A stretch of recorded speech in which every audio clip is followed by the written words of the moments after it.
supporting persecuted Christians around the globe. Tonight, in an EWTN News Nightly special, we examine what the Trump administration is doing for them. The Senate stalls. What's stopping an aid package from passing?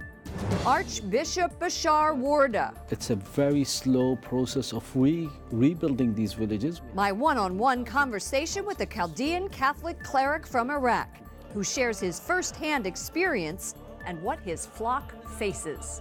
Hosanna, Hosanna. And the Pope in Myanmar. A report from the ground as the Holy Father continues his apostolic journey. Plus, what the Vatican is doing to help religious minorities. On this special edition of EWTN News Nightly for Tuesday, November 28th, 2017.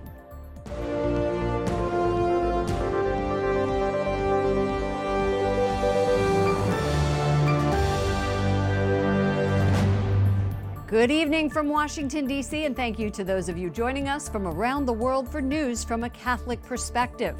I'm Lauren Ashburn. Tonight, a special edition of our program will focus on the plight of Christians around the world. Christians who are punished simply for believing in Christ. It took on a personal meaning for me when our team traveled to Iraq in April. It's the cradle of civilization. This is your house. Yeah. In Iraq alone, hundreds of thousands of Christians have been pushed out or killed in what is now recognized as a genocide. They aren't alone. Christians are targeted in 128 countries worldwide, more areas than any other religious group. Aid to the Church in Need, a group based in Europe, says the oppression is, quote, worse than at any time in history. This week, the U.S. bishops and Knights of Columbus joined together to shine a light on these victims of torture and terror. Finally, everyone is aware that about the fate of the persecuted Christians in the Middle East. Everyone is aware of the need to help. Now I think it's time for action. The call to action comes from clergy in Iraq, missionaries in Africa, officials in the Vatican, and increasingly, lawmakers in Washington. The Trump administration is committed to providing aid directly to Christians and other ethnic minorities. It said it will work hand in hand with faith-based groups and other private organizations. The new strategy bypasses the UN, which has been criticized for neglecting Christians and has been called ineffective. In Iraq, the followers of Christ have fallen by 80% in the past decade and a half. And across the wider Middle East, we can now see a future in many areas without the Christian faith. But tonight, I came to tell you, help is on the way. The Vice President charged the U.S. Agency for International Development with coordinating the transfer of money and with gathering innovative ideas from the public. He plans to see the destruction firsthand next month when he travels to the Middle East. The Vice President's announcement last month begs the question, when will persecuted Christians receive relief money? Correspondent Mark Irons took that question straight to the White House. Good evening, Mark. Good evening, Lauren. Today I pressed White House Director of Media Affairs Helen Foray on this issue. She tells me Vice President Pence will unveil new information about the timing of the aid later this month when he visits the Middle East. Despite the lack of action so far, she says the Trump administration's goal is to help Christians fast. This has to arrive quickly, and that it really has to be meeting the needs of the people. And when we talk about persecuted Christians, we're talking about families, whole families and entire communities that are in grave danger. So what can we do to ensure that they're receiving the medical supplies that they need, that they're provided a safe haven? Foray says Christians are one of the most forgotten persecuted groups, and she says it's ironic they are being persecuted in the Middle East, the birthplace of Christianity. Foray assures me the amount of financial aid going to those persecuted Christians will not be cut. President Trump told EWTN News Nightly in April he is committed to helping persecuted Christians. 7 months later, and the Christians in the region are still waiting for that help. Lauren? White House correspondent Mark Irons, thank you. Governor Sam Brownback of Kansas was nominated in July as Ambassador at Large for International Religious Freedom. It's a key position to help the government monitor distribution of funds to help those suffering. The president's pick is stuck in Congress. While a committee has voted in support of him, that vote has yet to make it to the full Senate floor. Also stalled in the Senate, a bill to help Christians and other victims of ISIS's reign of terror. 5 months ago, the full House approved this measure unanimously. Capitol Hill correspondent Jason Calvi has more. Good evening, Jason. Good evening, Lauren. Tonight, that bill, known as the Iraq and Syria Genocide Emergency Relief and Accountability Act, is in limbo, even though the Senate Foreign Relations Committee approved it 2 months ago. I asked the committee's top Republican and Democrat, why the delay? Do you know why it hasn't gone to the floor yet? I do not. Have you hotlined? You didn't hotline it for a vote? I don't know what the status of it is. We've got multiple bills on the floor, but I'd be glad to get an update and give it to you. So it's been 2 months since it passed out of this committee here. I'm as frustrated as your question is. I'm disappointed it hasn't moved. We've been trying to work with different members who have raised different concerns. And what about this bill you passed unanimously in committee 2 months ago to help the genocide victims? That still hasn't been brought. Why not hotline it to the Senate floor for a vote? I think we've tried. There's really some sort of hold up there as well, but again, we haven't been able to identify who that is. Do you know what the holdup is? I don't. Is it on the Democratic side or the Republican side? I think it's on the Republican side. Really, Chairman? I don't know. And this bill explicitly allows U.S. aid to go to faith groups helping Christians on the ground in Iraq. It also calls for funding war crime investigations into ISIS and the Syrian government.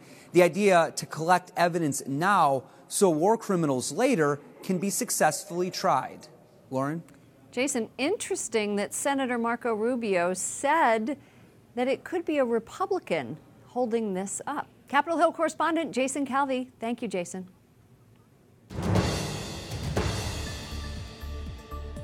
The plight of persecuted Christians isn't limited to the Middle East. Around the world, many countries do not allow people of faith to openly preach the gospel.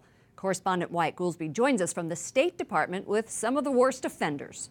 Good evening, Wyatt. Good evening, Lauren. Advocates for persecuted Christians are calling on the State Department to publish their list of countries guilty of the worst religious freedom violations. State Department officials say that list is coming out soon, and it will shine the spotlight on some of the countries where religious minorities suffer the most. The world remains a dangerous place for Christians to practice their faith. Some of the worst offenders can be found on every continent across the globe. According to Open Doors USA, a nonprofit focusing on serving persecuted Christians, says the top 5 are North Korea, Somalia, Afghanistan, Pakistan, and Sudan. In North Korea, Kim Jong-un's regime is known for arresting Christians and putting them in labor camps. Vernon Brewer, the CEO of World Help, who ministers to Koreans, recently told our Lauren Ashburn about their plight. The Christians are risking their life if they're caught distributing a Bible or even caught with the Bible in their home. They're immediately sentenced to a 15-year prison sentence. The same goes for many countries in Africa, where Christians are targeted by terrorist groups like Boko Haram and other ISIS sympathizers. Iraq is number 7 on the list. Many Christians there are hoping to return to their ancient homeland after being driven out by ISIS. Former Congressman Frank Wolf, who recently visited Christians and Yazidis in Iraq, says religious minorities face an even greater threat: militants from Iran. Wolf says they are forcing Christians out either by force or paying them large sums of money to leave the country. He says the U.S. must stay engaged. If we empty Christians out of what I call the cradle of Christianity, it would just be terrible. And I think the church in the West and we in the West have the obligation to advocate, to speak out, to be for them. Congressman Wolf also tells me he believes the administration wants to be engaged in confronting the plight of religious minorities in Iraq and around the world. He's also encouraging officials here at the State Department to stay engaged on the issue of religious freedom. Lauren? Correspondent Wyatt Goolsby reporting from the State Department. Thank you, Wyatt. The man leading the charge on the ground in Iraq is a Chaldean cleric whose archdiocese is in the Kurdistan region. He is in the U.S. talking to lawmakers and the United Nations about the continuing crisis. We're joined by Archbishop Bashar Warda, visiting from Erbil, Iraq. We met earlier this year when I reported from there. and you have given refuge to tens of thousands of Christians, and you are a fierce advocate for their rights. Welcome to the program. Thank you. Thank you. You're here in the U.S. trying to advocate for them. What would you hope to accomplish? We have started yesterday the week of awareness concerning the persecution of the Christians in Middle East and elsewhere. And speaking about the Christians in Iraq, I'm hoping that I could really reach as many as I can of the American and raising awareness about the fact of the persecution of the Christians and how important to act now in defense of the Christians persecuted in Iraq. Why now? Time is running, and really we have no time left. So many Christians are tired because of the situation. We thank God most of the villages which was captured by ISIS has been liberated, but it's a very slow process of rebuilding these villages. We have 14,000 houses destroyed, and we have families waiting to go back again. In a village which is empty, destroyed, so we need to... It's horrible. I saw it firsthand. Do you feel threatened by ISIS still? Not militarily. The ideology is still there, and that's why also we are urging the Iraqi government to work on reconciliation, changing all of the curriculum, try to fight the ISIS ideology, which is still there, and also to resolve all the political disputes. Well, in September, Kurdistan, which is the semi-autonomous region in Iraq, voted a non-binding referendum for independence from Iraq. And the central government, Baghdad, rejected that vote. Since then, there's been an increase in fighting. And in recent years, with all of the Christians seeking haven there, are you concerned that there will be more fighting if Baghdad resumes full control of Kurdistan? We hope that they continue dialogue, because everyone is calling for dialogue. This is really important for all the people of Iraq not to fight and to be focused on rebuilding all what the ISIS have done. But we are also suffering from the consequences. Just to give you an example, before a referendum, we had so many volunteers came to visit all of these liberated area. Some of them even working there. Lots of NGOs were taking part of visiting, evaluating, contributing. Because of the closing of the airports, we have no one there reporting or even evaluating, and this is also slowing the process of rebuilding. So our call for dialogue between Baghdad and Erbil is really very strong, and we hope that they would continue. We'll have more with Archbishop Warda after the break.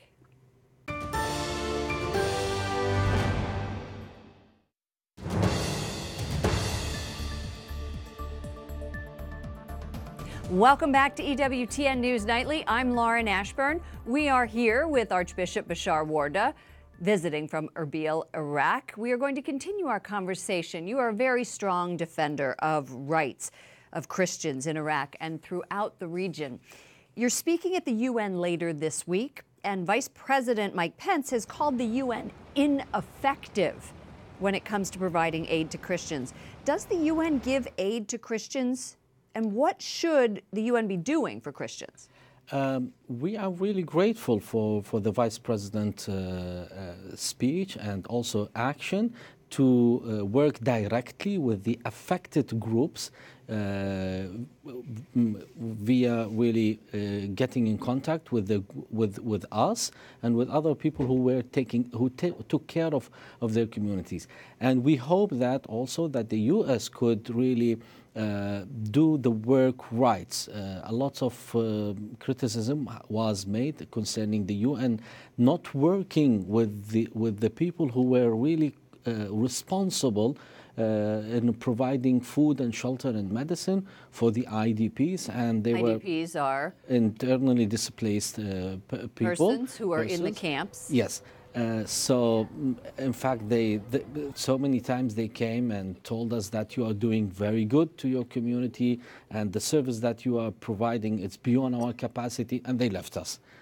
So I hope this time they could learn from their mistakes. Vice President Pence said that the government is going to contribute directly. Have you seen those funds? Not yet. Why not? Well, this is one of the reasons also that I am here, to call the U.S. government, thank you for what you have offered, but where is the offering? We are waiting, and we cannot wait more, so please do it fast. I testified before Congress earlier this year about what I saw when I came to visit you. And Congressman Frank Wolf was also there, former congressman, and he said, quote, if bold action is not taken by the end of the year, I believe a tipping point will be reached and we will see the end of Christianity in Iraq in a few short years and a loss of religious and ethnic diversity throughout that region. Do you believe that could happen? Yes, yes, I do believe that if we act late, this would be a disaster. Until now, we are depending on the church contribution and church, activities in rebuilding all of these villages. But it's a huge task that we are unable really to continue, and that's why we need the help now. Christmas is coming up. It's almost December. It's a very joyous time for Christians around the world, but every day is a struggle there. How do you lift up your flock in such difficult circumstances? We do believe that God in the difficult circumstances show us that He is there. I mean, we cannot forget the image of the Holy Family really also being also IDPs. God is telling us, yes, when I came to the earth, I was like you in a sense. And at the same time, I must say it's a joyful moment because we have seen so far in the last 3 years a sign of solidarity from Aid to the Church in Need, from Knights of Columbus, who have presented a special Christmas gifts during the last 3 years, which was really something always to thank for. Well, we'll hear from the Knights of Columbus's Andrew Walther coming up later in the program, but thank you so much, Archbishop Bashar Warda of Erbil, Iraq. Thank you. Thank you. Archbishop Warda will be the main celebrant for a special memorial mass for victims of ISIS's genocide. Mass will air live in just a few minutes, 6 p.m. Eastern on EWTN. It's taking place at the St. John Paul II National Shrine in Washington, D.C.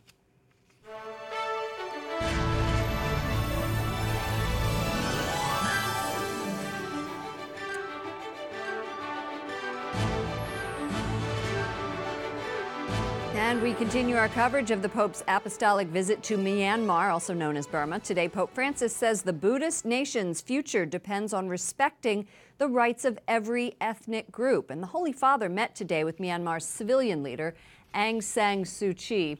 Pope Francis did not use the contested word Rohingya in his speech. More than 600,000 members of that Muslim minority group have fled to Bangladesh. That's where the Pope will visit later this week. The Pope insists everyone who calls Myanmar home deserves to have their basic human rights and dignity guaranteed. Edward Penton from EWTN's National Catholic Register is traveling with the Pope. He joins us now from Yangon. Ed, is this a peacemaking mission for the Holy Father? Yes, it is, Lauren. Well, like all of his trips, really, certainly of late, they've all been to places where there have been sort of conflicts and tensions, and he sees his role very much as Pope as being a sort of peacemaker, and that's been seen today. He gave two speeches today, one privately, which was to interreligious leaders, in which he gave a sort of pathway to peace. He said that there shouldn't be colonization, so everything is the same, and uniformity. He said there must be unity and diversity. And then he spoke at a very important message today to the civil authorities, in which he said that human dignity must be respected and that ethnicities and identity must be respected too. So it's very sort of comprehensive speeches here, really upholding, trying to push for peace. Well, the Pope has come to Myanmar in part to draw attention to the plight of religious minorities, as you said, the Rohingyas, and it's an issue that is important to him. But can you give us a snapshot of what he has done for other persecuted minorities, including Christians, during his pontificate? Yes, well, Lauren, the main thing, of course, is the visits. I mean, he's come here where Christians are a very small minority here. They're under quite a lot of pressure. There are problems with religious freedom here, but also the Rohingyas, as you say, And he's been to Egypt earlier this year, which was also really on behalf of the persecuted Christians there. But he also has called a lot for prayer for persecuted Christians in particular, but also for minorities everywhere. And his whole outreach to refugees is really a part of that. Edward Penton, thank you so much for joining us, correspondent for EWTN's National Catholic Register. Thanks, Laura. Up next, the Knights of Columbus is leading the charge in helping persecuted Christians. We'll talk to a leader in that Catholic organization. Plus, what you can do to help.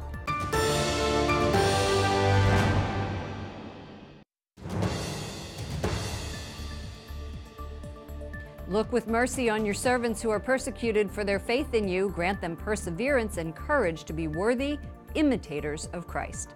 That's part of a prayer for persecuted Christians written by the Knights of Columbus, Supreme Chaplain Archbishop William Lori of Baltimore. For the past 3 years, the Knights of Columbus have taken charge of providing much-needed financial aid to Archbishop Warda and Christians living in desperate circumstances. Joining us now is Andrew Walther, Vice President of Communications and Strategic Planning for the Knights of Columbus. Welcome back to the program. Good to be here. You have been in Iraq for more than 3.5 years, the organization has. Give us a snapshot of what you do there. Well, the Knights of Columbus has been aiding persecuted Christians through our Christian Refugee Relief Fund since 2014. And in Iraq, this has included medical clinics in Dohuk and Erbil. This has included food, feeding thousands of families in the Erbil Archdiocese. This has included housing, rental subsidies, and building housing. This has included catechesis and educational programs. And most recently, this has included the refurbishment of homes and helping people to move back home to the town of Karamlis in the Nineveh Plain. Why is this issue so important to the Knights of Columbus? The Knights sponsors this show, and you do many good works around the world. When things started to turn in Iraq in 2014 and ISIS was rolling through Nineveh, it was one of those moments where the Knights of Columbus was in a position to do something and to make a real difference. And so with Carl Anderson, our CEO, we stood up, we took this issue on, and we did everything we could to try to preserve Christianity in that country. And you continue to do it. This week, the Knights, along with the United States Conference of Catholic Bishops, or USCCB, along with Catholic Relief Services and others, are celebrating this week of awareness of Christian persecution and persecuted Christians. One of the reasons why we're dedicating our show today to that. What can Catholics do at home to get involved? Well, you know, I think first people can pray for the people that are being persecuted and can learn from their lives. These are people who have lost everything but their faith for their faith. And I think that we have a lot to learn from them. At the same time, we have a lot that we can give them in terms of material and financial support through organizations like the Knights of Columbus. The other thing I think we should do is help to raise awareness, which is what this week is about. Well, I commend you on this week. I hope that it helps you accomplish your goals. And I thank you so much for all of the work that the Knights does to help persecuted Christians. Well, thank you for helping spread the word. Today is Giving Tuesday, a follow-up to Black Friday and Cyber Monday. It's a perfect time to donate to help those Christians and other religious minorities. The Knights of Columbus is just one of the more than 40,000 organizations around the world encouraging giving back today. The group has already committed $17 million in assistance for Iraq, Syria, and other regions. You can donate to the Knights at christiansatrisk.org. As always, we thank the Knights of Columbus for their support of our program. For all of us here at EWTN News Nightly, to all of you around the world, thank you for watching. I'm Lauren Ashburn. We'll be back tomorrow with more news from a Catholic perspective. Good night, and God bless you.